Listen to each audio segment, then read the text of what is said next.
The next reader, I really admire and I really like. And the first time I met him, he's been in Bangkok for a long time, since the 60s. He said, "Do you know, Jim, what the tallest thing in Bangkok was when I first came here?" I was like, I don't know, the Landmark Hotel, maybe, the FCBC. He said, no. The tallest thing in Bangkok when I first came here was me.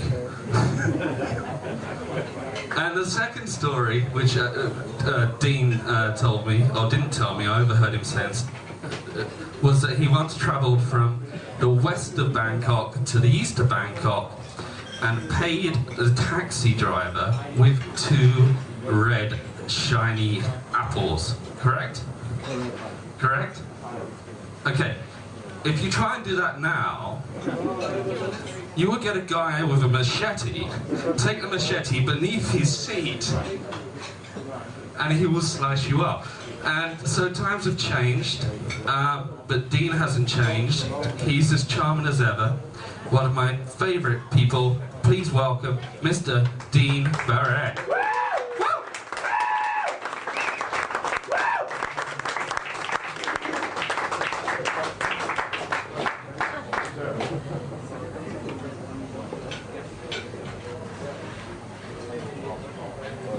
Good evening. Thank you for coming. Tonight I've decided to do something a little different. I'm going to read a couple of ballads from my book, The Go-Go Dancer Who Stole My Niagara and Other Poetic Tragedies of Thailand. Has anybody here actually bought this book? I'm still trying to track down the 3 or 4 people who bought this book. It's okay, because if you do a book on poetry and ballads set in Thailand, don't bother looking in the New York Times bestseller list, you know what I mean? Like I had an agent at the time, he said, "Dean, I really like your writing, but you know, if you're going to do books like that as well, people might not, you know, they might have a weird way of looking at your other writing, and you know, that might not take it seriously." And I thought to myself, well, who the hell's taking it seriously now? So, you know, agents are weird. Okay, I'm going to read a very short ballad, just for humor, and then I'm going to read Noir the Horny Toad. Eyesight permitting.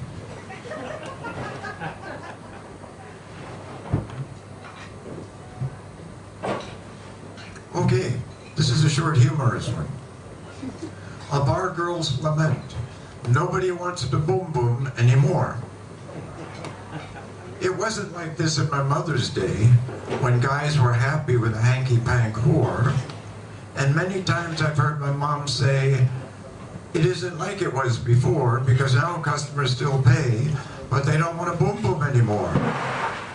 One wanted to spit papaya seeds at me while I lay naked on the bed. Another wanted to use his bow and arrow to shoot a mango off my head. Another wanted me to pretend that he had just been hired, and he dressed me up as Donald Trump, and I had to scream, "You're fired!" Another gave me a whole durian and said, "Eat it, you little bitch." But in bed, when he couldn't get it up, he called me a Muktahan witch. Another brought a ladyboy and took me to dinner. In the restaurant, he clutched the Bible and screamed that I was a heathen singer. Of course, some want me to dress up as a nurse or a student, or weirdest by far, as a girl from the countryside working in a bar.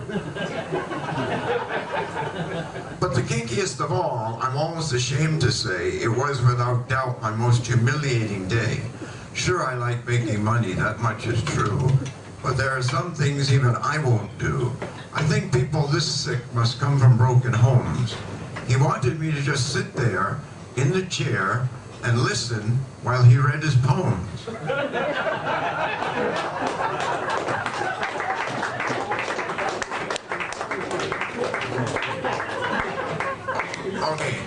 Horny Toad. There really was a Horny Toad bar back in the 70s, maybe even the 60s, I can't remember. It had two huge Horny Toads on either side of the door. I have an old slide of it somewhere, but it's in a box someplace. I don't know if I'll find it again. I'm having a little problem. My eyesight is kind of, because of this. I think I can do this sideways if people over here don't mind. Noir the Horny Toad. By the open door they gathered, bikini-clad and full of charm, but the tourists and the locals merely waved. Yet good Port Betty, the mama-san, had sounded the alarm. The Horny Toad was deep in debt and must be saved. They stood in sexy poses, go-go dancers with their claim of fast-paced music, pretty girls, and cheapest beer.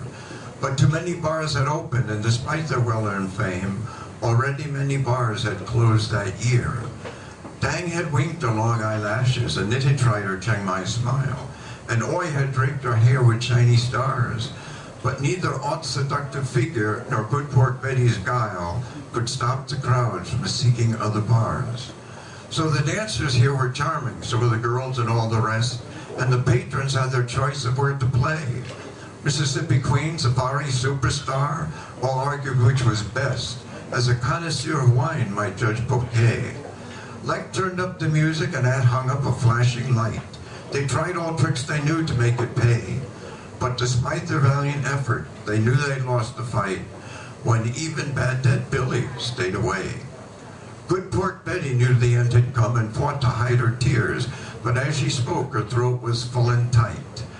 The Horny Toad lose money now and too far in arrears. I cannot help it, tonight is our last night. They'd come to the Horny Toad for work, but they'd met each night as friends. Dang spoke for all and said, we don't get in our keep. How I feed my baby now, she asked, as on many a dancer a child depends. And Dang and Knit and Dow began to weep. An old woman, nearly senile, tried to comfort each in turn. She'd sometimes cook, and when she could, she'd clean. The girls all loved her dearly, and for whatever they might earn, there was always something saved for the Beetle Nut Queen. The Beetle Nut Queen was old now, and her hair was snowy white. Yet in her youth, she danced in every show. Her red lips were stained with betel nut juice, and she nearly lost her sight. And the girls all knew she had no place to go. They had long since left the rice fields, and go-go dancing was all they knew. And they wept for the aging Beetle Nut Queen. But in the room an eerie silence became more eerie as it grew, and they were stilled by a presence more felt than seen. No one spoke, yet all heads turned. Near the bar a figure sat. On her red and green bikini was number 44. Her long black hair was stunning and her chest was far from flat, but no dancer had ever seen her there before.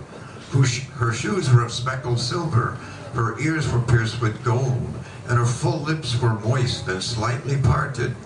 In her beauty she rivaled Sita, Rama's beloved and legend told, and in her mood seemed just as heavy-hearted.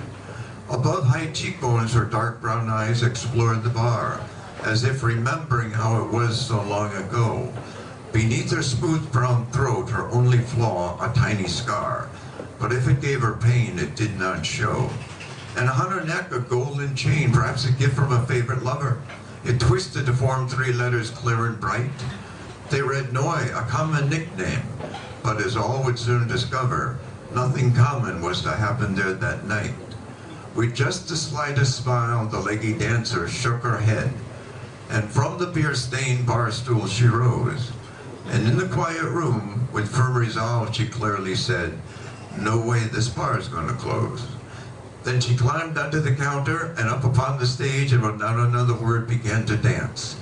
No one knew her occupation and no one knew her age, but they knew the Horny Toad might have a chance. This was not a normal dancer who might smile and move about, for her movements cast a spell on all that night. Supernal or infernal, she was the best without a doubt, and it was clear this was to be a special night. Wide-eyed tourists and tipsy locals walked by, debating where to go. They stopped so fast it seemed they must have died, and in minutes on all of Patpong there wasn't one who did not know, and the Horny Toad had not an empty seat inside. None had seen a girl so sexy, nor a dancer with such allure. She seemed a blur of form and wondrous flash.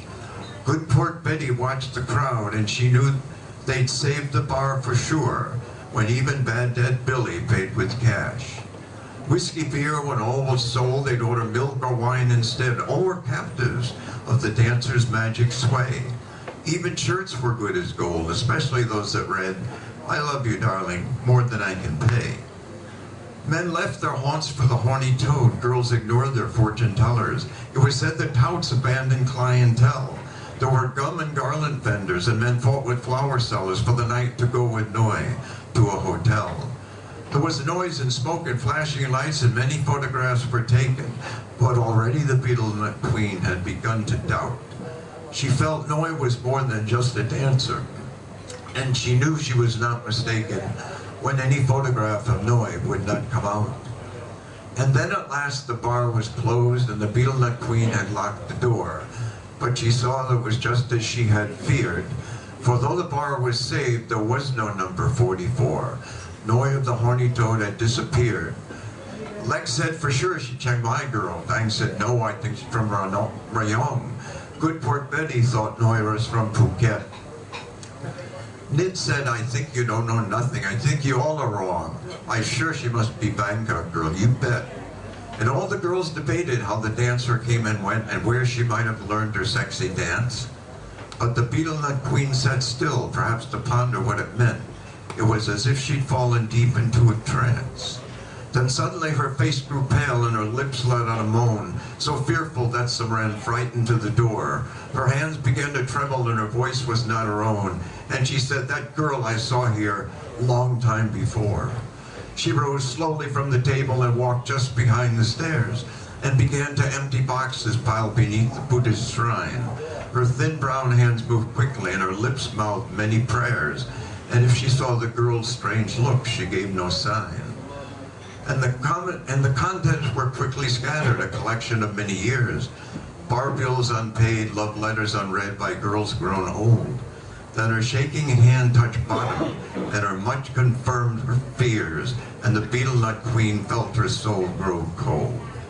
By their trembling friend they gathered, bikini-clad and frightened to the core, the faded photograph they'd never seen. But a most familiar dancer, her number 44, wore proudly her bikini red and green. The Beetle Nut Queen spoke slowly, though her breath was fast and deep, as if what happened long ago now caused great pain. Her eyes were clouded over, and she spoke as though from sleep, of how Noir's charm had driven men insane. She'd been captured by the camera as she left upon the stage, and yet again she gave her knowing smile. That smile had stolen the hearts of men, regardless of their age, and no dancer could hope to match her style. But if her charm beguiled all men, the rage began to build in the breast of the girls who'd lost their men, and their anger grew at each defeat until their very souls were filled with a vow that Noir would never dance again. Then came the night when the bar was full, with Noir surrounded like a queen. Men sought her love, but each was quickly spurned. But just before her turn to dance, a pretty dancer grew drunk and mean, and in her eyes a consuming hatred burned. There was confusion near the counter when the dancer rushed at Noir, her one thought to tear her antagonist apart. But though Noir saw the dagger, she seemed to glow with a secret joy, even as the blade plunged deep inside her heart.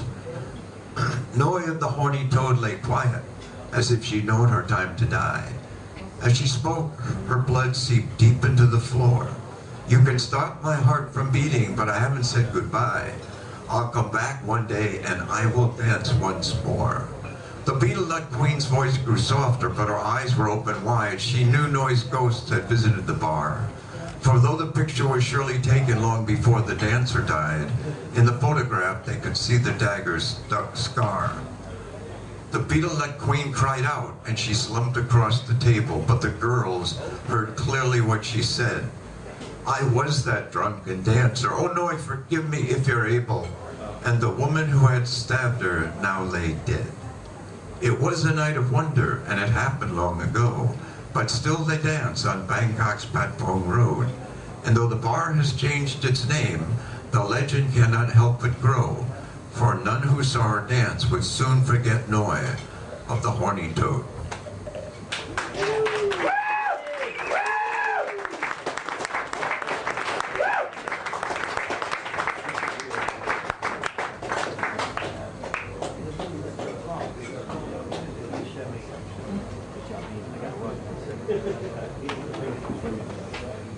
Mr. Dean Barrett, ladies and gentlemen, a living Bangkok legend.